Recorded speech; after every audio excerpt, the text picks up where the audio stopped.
Halo semuanya, saya Indra Karismiaji dari Fox Point Indonesia. Saya Ahmad Rizali dari NU Circle, The Society of Professional Santri. Kita jumpa lagi dalam acara Sinau, Siniar Indonesia Maju. Sinar Indonesia Maju. Siniar itu podcast, Mas Nana. Dari bahasa Indonesianya Siniar. Dan kali ini kita akan membahas program utama pendidikan Indonesia saat ini, yaitu Merdeka Belajar, yang ternyata sudah didaftarkan sebagai merek dagang oleh sebuah perusahaan swasta. Benar nggak, Mas Nanang, gitu kondisinya? Faktanya memang seperti itu, karena pernah kita bicarakan sebelumnya dan dia menjadi sebuah merek dagang milik perusahaan itu. Yang saat ini dari berita terakhir dipakai bersama dengan Kementerian Pendidikan Kebudayaan dan menjadi merek atau menjadi sebuah program utama di Kemdikbud. Nah, ini saya melihat Kemendikbud sekarang ini kok kayaknya senang pakai merek orang lain ya. Kenapa ya? Saya ngelihat ini Merdeka Belajar dipakai. Kemudian ada lagi portal guru belajar yang juga sudah didaftarkan juga, ada komunitas guru belajar, ada yayasan guru belajar kan gitu. Ini kok kayaknya jadi paradoks ya Mas, karena era sekarang ini kan era inovasi. Era orang itu, anak-anak kita didorong untuk menjadi kreatif. Tapi kok kayaknya Kemendikbud sendiri yang punya tugas mendidik anak-anak kita, menyiapkan anak-anak kita jadi kreatif, ini malah nggak kreatif kan gitu, malah malah nyomot aja kan gitu dari mereknya orang lain. Kenapa nih Mas kok bisa gini? Saya sendiri nggak tahu Mas Indra. Seharusnya jika kita bicara 4C, ada berpikir kritis, C pertama kritisisme, kemudian ada satu kreatif, ada komunikatif dan kolaboratif. Seharusnya mereka membangun sendiri. Kalaupun mengambil, itu ya tidak harus merek yang sudah didaftarkan di menjadi merek dagang. Mestinya kan begitu. Ya, iya, ini saya pernah diskusi ke beberapa tokoh nih, Mas. Malah malah munculnya jadi lucu. Ada yang menyebutkan katanya, lo ya wajar orang unicornnya saja juga bukan inovasi sendiri kan itu nyontek Uber kan begitu.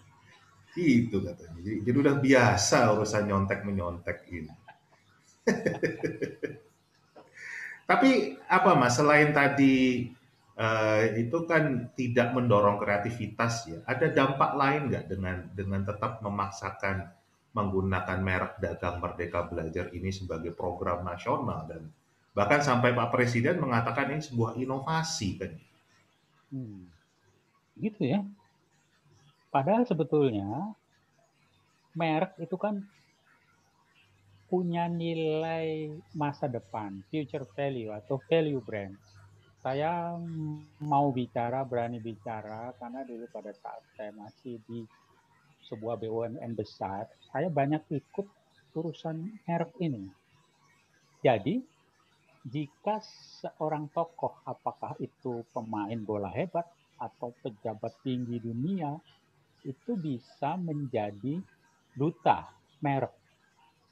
Jika dia menjadi duta merek institusi nirlaba, yang didutakan itu ya goodwill. Sedangkan jika dia menjadi duta merek perusahaan, dia bisa disebut duta merek beneran atau brand ambassador.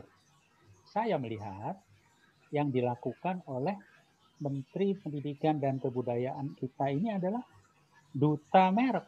Jadi brand ambassador karena merek Merdeka Belajar itu milik perusahaan. Dan ini memiliki dampak yang berantai yang sangat panjang, Mas Indra. Saya yakin itu ada hitung-hitungannya itu. Nah, ini kebetulan saya kemarin itu diskusi sama teman-teman yang di advertising. Saya tuh bertanya ke mereka, kalau saya punya sebuah merek, ya kan? kemudian saya ingin punya impact atau bisa berdampak pada jumlah orang yang sama dengan dampak Merdeka Belajar, itu biayanya berapa? Saya tanya begitu. Nah, mereka langsung menghitung. Mereka menunjukkan kalau siswa Indonesia itu kira-kira 53 juta, guru 3,1 juta, tenaga kependidikan, tata usaha dan lain sebagainya 0,9 juta. Mahasiswa ada 8,6 juta, dosen ada 300 ribu, orang tua dibulatkan ya kira-kira 100 juta. Jadi total itu yang terdampak merek Merdeka Belajar ini ada 166 juta bangsa Indonesia, kurang lebih. Nah, kalau saya misalnya punya merek lain, taruhlah mereknya misalnya Ayo Belajar. Berapa biayanya buat punya dampak sama seperti Merdeka Belajar? Mereka berhitung. Mereka ngitungnya pakai yang sederhana, hitungannya cost per klik. Cost per klik itu 30.000. Dari 166 juta yang terdampak, dan program ini kan tahun 2020 kemarin kan 6 episode. Jadi ngitungnya 30.000 kali 166 juta orang dikali 6 kali, karena 6 episode kan. Biayanya kurang lebih 30 triliun. 30 triliun kan gitu. Jadi kalau ada perusahaan lain mau punya dampak seperti merek Merdeka Belajar ini, anggarannya 30 triliun. Nah, dari 30 menggapai tadi itu ya. Iya, untuk bisa punya dampak, bisa menggapai tadi orang-orang yang melihat merek tersebut, ya kan? Mengenal merek tersebut, itu butuh 30 triliun. Luar biasa kan? Jadi istilahnya ini kalau tadi perusahaannya melakukan promosi sendiri, dia harus mengeluarkan 30 triliun. Nah, tentunya dengan promosi ini punya dampak lagi kan? Dampak terhadap nilai perusahaannya sendiri. Nah, cara berhitungnya gimana? Ini salah satu cara ya, tapi kan banyak cara.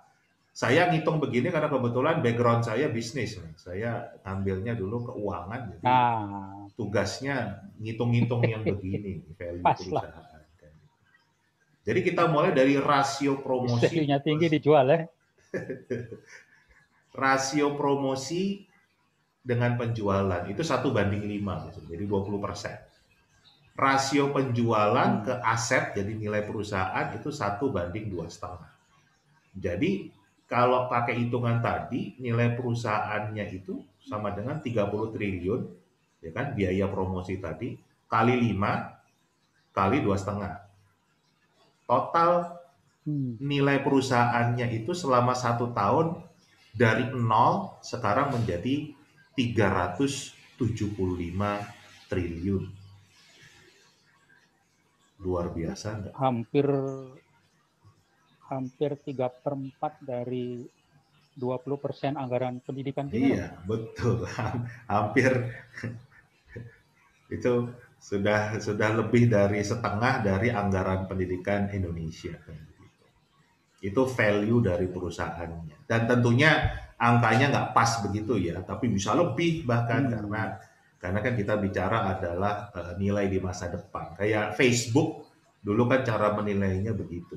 Nah, ini yang sebetulnya menurut saya sangat membahayakan buat Pak Jokowi dan kabinetnya, karena ada hal-hal yang mungkin beliau tidak pikirkan, dan secara APBN sih mungkin tidak keluar seangka itu ya kan.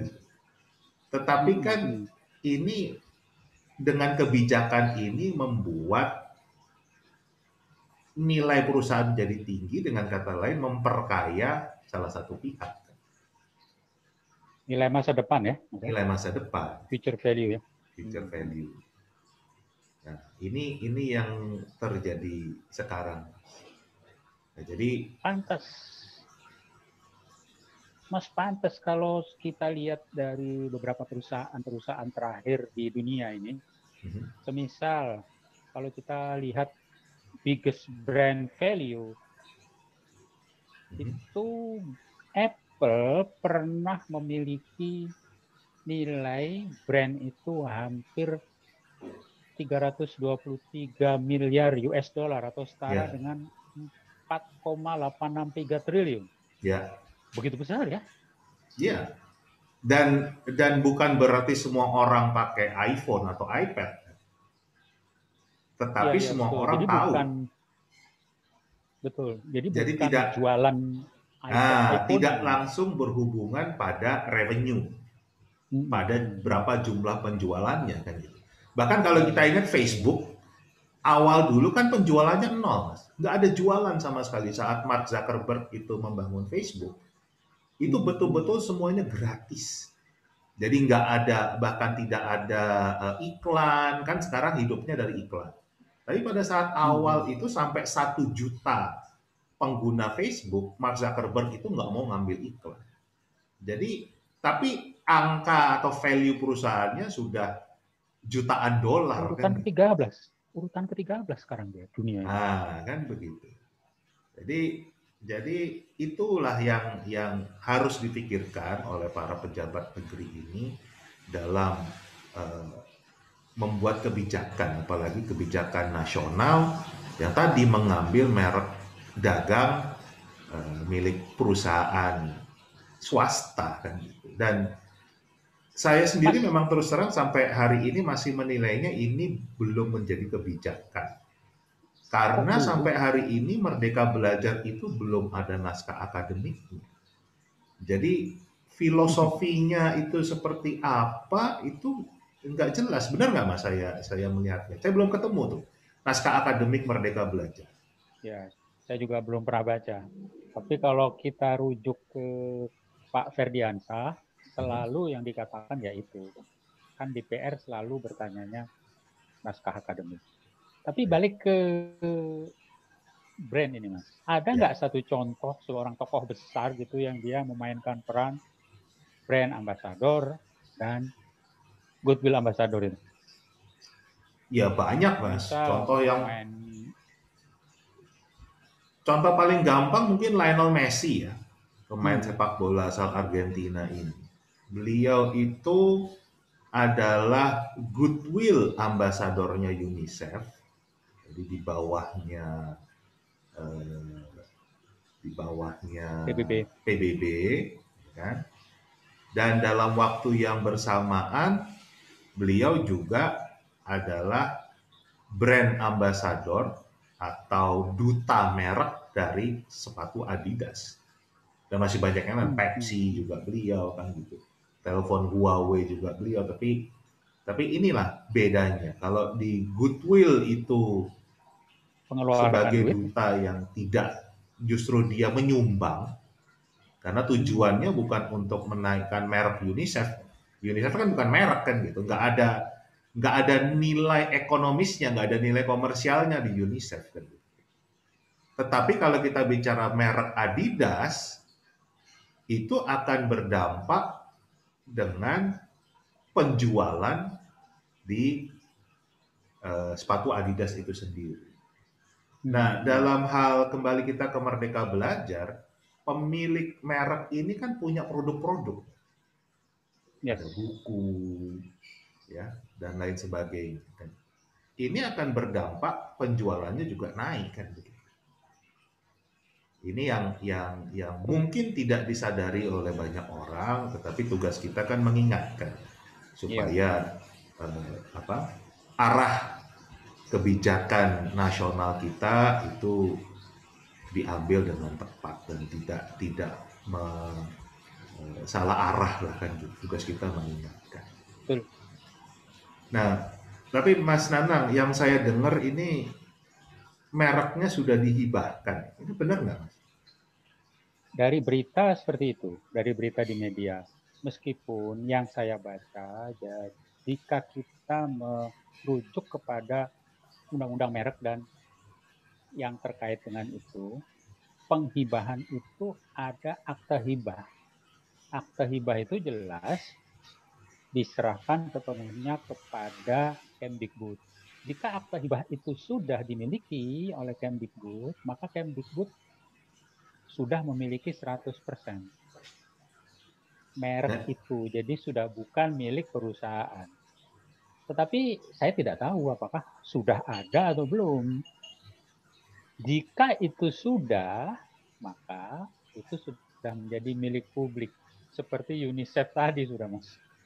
Ya, UNICEF sudah milik dunia ya, milik publik ya. Jadi nggak ada orang yang bisa Milik publik. mematenkan merek UNICEF gitu, bikin onde-onde merek Persis. UNICEF Jadi gitu. jika presiden jika presiden menyebut Merdeka Belajar dan itu sudah dimiliki oleh Kemdikbud, tidak ada dampak ikutannya, karena milik publik. Dan jika dirjen, jika sampai kepala sekolah, sampai guru juga tidak ada. Jadi 100 sekian juta tadi, Mas, yang terdampak tadi tidak memiliki 166 juta. 166 juta tadi tidak berdampak kepada mereka untuk menaikkan future value dari merek karena udah milik publik. Ya, ya. Seharusnya itu yang dilakukan, Mas. Mudah-mudahan Ya, sudah dilakukan. Mudah-mudahan. ya kembali kalau kita bicara akte hibah untuk yang sifatnya nasional ini kan harusnya menjadi ranah publik kan ya, bukan ranah privat ya. Artinya kan bisa wajib diketahui juga oleh publik kalau memang sudah ada akte hibahnya.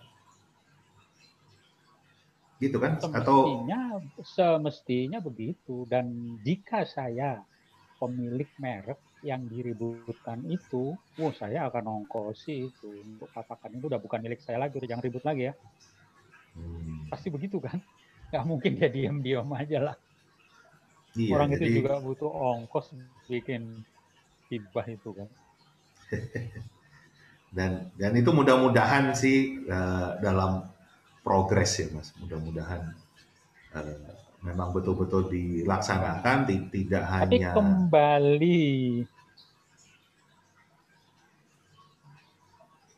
kembali ke inovasi yang sampean tadi katakan di awal, kalau saya berpikir karena sudah jakadung, hibah saja.